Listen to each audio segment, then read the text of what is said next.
Hello दोस्तों, हम यहाँ देख रहे हैं मेवाड़ का इतिहास। मेवाड़ का इतिहास जिसमें हम मेवाड़ की उत्पत्ति से मेवाड़ के शासकों की उत्पत्ति से लेकर बप्पा रावल तक के इतिहास को देखेंगे। फिर उसके बाद हम कुछ एमसीक्यूज़ करेंगे, जैसे कि सैंपल के रूप में ये दिया हुआ है, ये भी एमसीक्यूज़ दिया हुआ है, ये एमसीक्यूज़ दिया हुआ है। तो इस तरह के एमसीक्यूज़ की सहायता से हम जो है कंटेंट को याद कर लेंगे, जीरो लेवल से हाई लेवल तक। चलो स्टार्ट करते हैं। अब सबसे पहले हम देखेंगे जो है मेवाड़ के गुहिलों की उत्पत्ति। तो इसके बारे में दो प्रकार के मत हैं। एक तो मूणोत्नयनसी अपनी ख्यात में गुहिलों की 24 शाखाओं का वर्णन करता है। उसमें ये बताता है कि कहाँ कहाँ पर गुहिलों की शाखाएं हैं, जैसे नेपाल में हैं। इस तरह से कर्नल जेम्स टॉड भी अपने गुरु ज्ञानचंद के मांडल के आधार पर 24 शाखाओं को भी ये भी मानते हैं। ये याद रखना, एक प्रश्न बन सकता है, कर्नल जेम्स टॉड के गुरु क्या है? ज्ञानचंद। अब आते हैं हम गुहिलों की उत्पत्ति पर। गुहिलों की उत्पत्ति यानी कि मेवाड़ के राजपूतों की उत्पत्ति के संबंध में कुछ इतिहासकारों ने कुछ सिद्धांत दिए हैं। उनके आधार पर क्या है, अबुल फजर जो एक फारसी इतिहासकार है, जो ये बोलता है कि ईरान के बादशाह नौसेरा आदिल की सल्तान से इनकी उत्पत्ति होना मानता है। जबकि D.R. भंडारकर, ये भंडारकर है, ये जो है ब्राह्मण वंश से इनको संबंधित मानते हैं। क्यों मानते हैं? क्योंकि बप्पा रावल के लिए विप्र शब्द का यूज हुआ है और विप्र शब्द जो है वो ब्राह्मण को रिप्रेजेंट करता है। गोपीनाथ शर्मा भी यही मानते हैं। गौरी शंकर हीराचंद ओझा इन्हें सूर्यवंशी मानते हैं और कर्नल जेम्स टॉड विदेशियों की संतान मानते हैं और इसकी पुष्टि में फारसी तवारीख और जैन ग्रंथों को आधार मानते हैं। जैन ग्रंथों को आधार माना जाता है। पहली बात है कि कर्नल जेम्स टॉड जो है एक ब्रिटिश अधिकारी थे जो राजपूताना में पॉलिटिकल एजेंट रहे थे। वो कभी भी इतने बड़े साम्राज्य के उदय को देसी नहीं मान सकते, इसीलिए वो हमेशा कर्नल जेम्स टॉड जो है राजपूतों की उत्पत्ति में विदेशियों से ही मानते हैं उनकी उत्पत्ति, क्योंकि उसमें इनका औपनिवेशिक हित शामिल है। चलो आगे बढ़ते हैं। और क्या क्या है यहाँ जो क्वेश्चन बनेगा वो ये बनेगा कि किस इतिहासकार के अनुसार मेवाड़ के गुहिलों को किसकी कहाँ से उत्पत्ति मानी गई है। तो आपको सिंपल याद रखना है, अबुल फजर के अनुसार ईरान के बादशाह नौशेरा आदिल की संतान माना जाता है। D.R. भंडारकर इतिहासकार के अनुसार ब्राह्मण वंश से माना जाता है। गोपीनाथ शर्मा भी ब्राह्मण वंश से संबंधित मानते हैं और गौरी शंकर हीराचंद ओझा जो है इनको सूर्यवंशी मानते हैं और जो है कर्नल जेम्स टॉड इनको विदेशियों की संतान मानते हैं। सिर्फ इतना ध्यान रखना है। हम आगे चलते हैं। जैन ग्रंथों के आधार पर क्या मानते हैं, यहाँ जैन ग्रंथों के आधार पर क्या माना गया है। इसके अनुसार कि बल्लवी के एक शासक थे जिनका नाम था शिलादित्य और इनकी एक रानी थी पुष्पावती। शिलादित्य के समय में विदेशियों ने वल्लवी पे आक्रमण कर दिया था, जिसकी डेट थी 524 ईस्वी। और उस समय उनकी रानी जो अम्बा भवानी की यात्रा पे गई हुई थी, उसके पेट में एक बच्चा था, तो वो बच गई थी उस आक्रमण से और उसने एक बच्चे को गुफा में जन्म दिया। इसीलिए वो बच्चा जो था आगे चल के नहीं गुहिल कहलाया या गुहादित्य कहलाया और उसी गुहिल की संतानों से क्या हुआ, आगे गुहिल वंश चला। अब बात करते हैं कि मेवाड़ की लोकेशन क्या है। तो राजस्थान में उदयपुर, राजसमंद, चित्तौड़गढ़ और प्रतापगढ़, इसके आसपास का क्षेत्र जो है मेवाड़ कहलाता है। ये 4 डिस्ट्रिक्ट के आसपास का क्षेत्र मेवाड़ कहलाता है। प्राचीन काल में इस क्षेत्र का नाम शिवी, प्रागवाट और मेदपाट था। ठीक है, इस क्षेत्र में पहले मेर या मेद जाति रहने के कारण इसका नाम मेदपाट भी पड़ गया था। ये जो जो गुहिल वंश है संसार के प्राचीनतम राजवंशों में से एक है। दूसरी बात, ये जो गुहिल थे ये पहले गुर्जरों के सामंत रहे थे। ये बात याद रखनी है कि गुहिल जो हैं गुर्जरों के सामंत रहे थे। और प्रारंभिक शासकों में अगर हम बात करते हैं तो उनमें बप्पा रावल सबसे गौरवशाली रहा था। इसको हम बप्पा रावल को डिटेल से देखेंगे। अब बप्पा रावल के बाद के उत्तराधिकारियों के बारे में हमारे पास कोई ठोस प्रमाण उपलब्ध नहीं है। कुछ ऐतिहासिक साक्ष्यों के आधार पर इनका क्रम जो इतिहासकारों ने प्रिडिक्ट किया है वो इस प्रकार रहा है।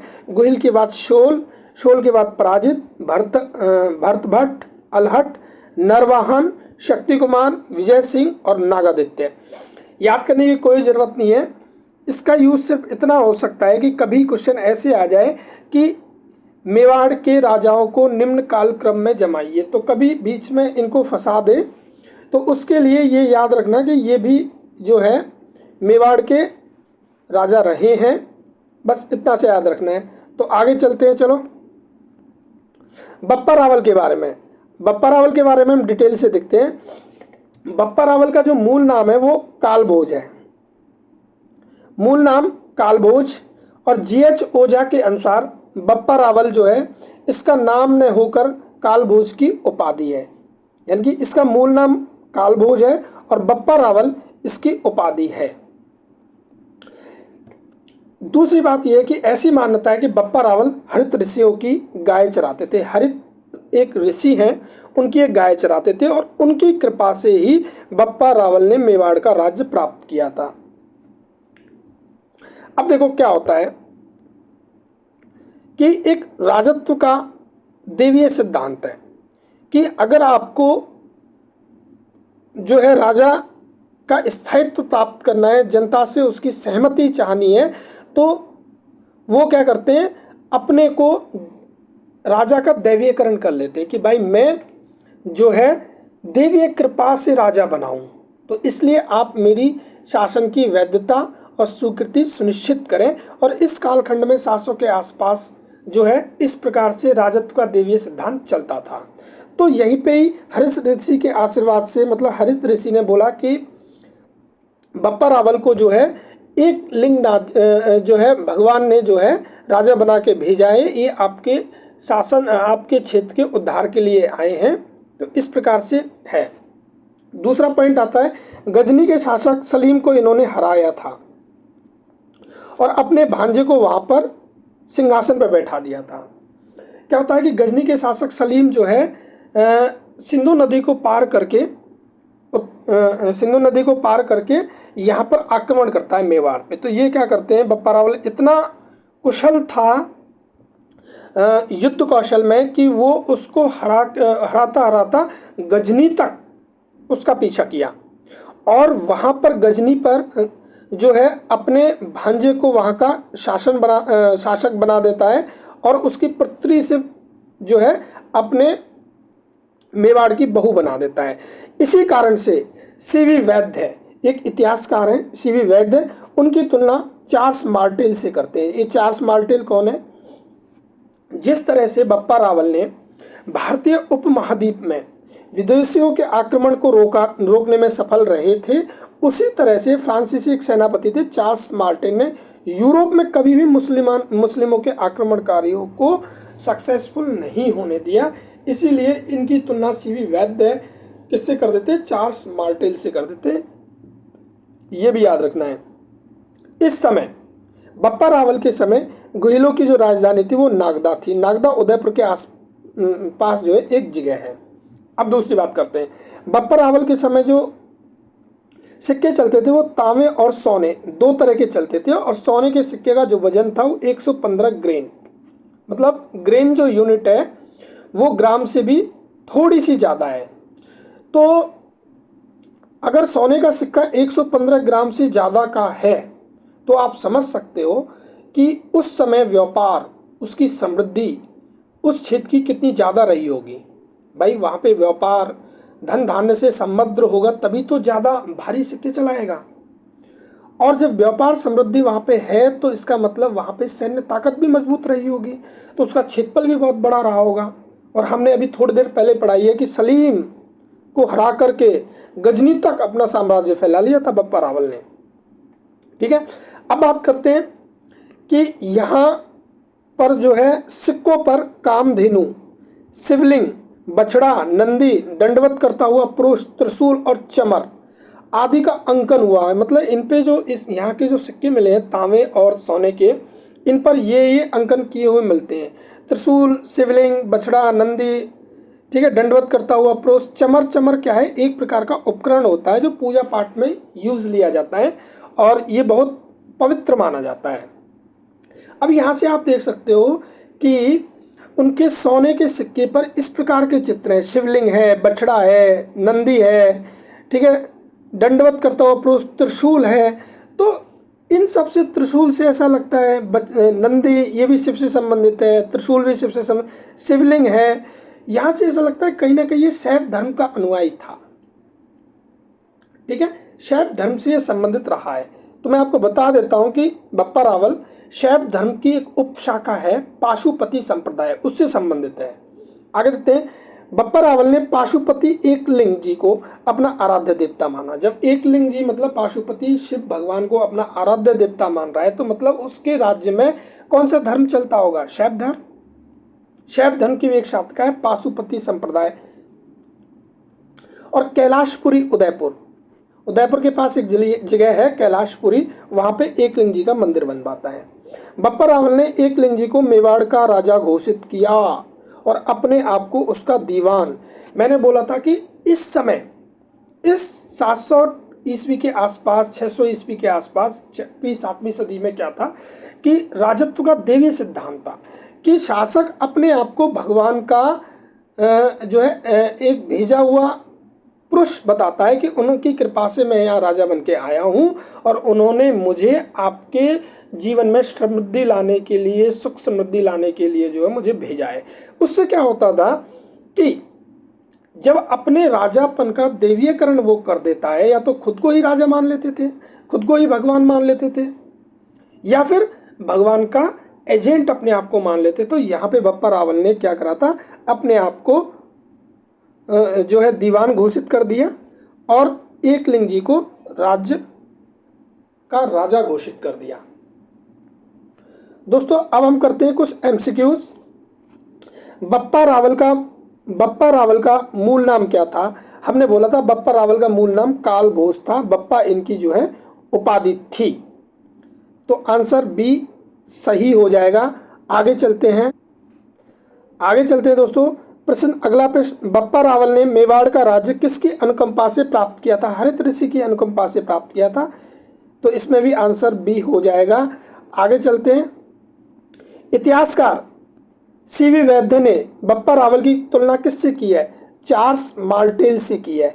हमने देखा था जिस तरह से चार्ल्स मार्टेल यूरोप में किसी मुस्लिम आक्रमणकारी को जो है सफलता प्राप्त नहीं करने दी, उसी प्रकार से भारतीय उपमहाद्वीप में बप्पा रावल ने किसी भी मुस्लिम आक्रमणकारी को जो है आक्रमण करने के लिए सक्सेसफुल नहीं होने दिया था।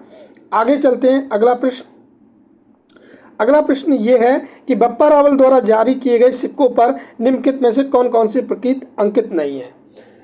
देखो मैंने थ्योरी में पढ़ा दिया है, लेकिन अगर नहीं भी पढ़ाया होता तो आपको यह ध्यान रखना था बप्पा रावल शैव धर्म से संबंधित है। किससे? शैव धर्म से संबंधित है और उसमें भी पाशुपति संप्रदाय से। अब देखो नंदी पाशुपति संप्रदाय से है, भगवान शिव के साथ इसका संबंध है। शिवलिंग भी है, त्रिशूल भी है। कमल जो होता है वो आपका वैष्णव धर्म से संबंधित होता है। कमल भगवान विष्णु के हाथ में होता है तो इसलिए वैष्णव धर्म से संबंधित होता है। तो सी आंसर इसका सही हो जाएगा। बस थोड़ी सी चीज़ों को इंटरलिंक करना है।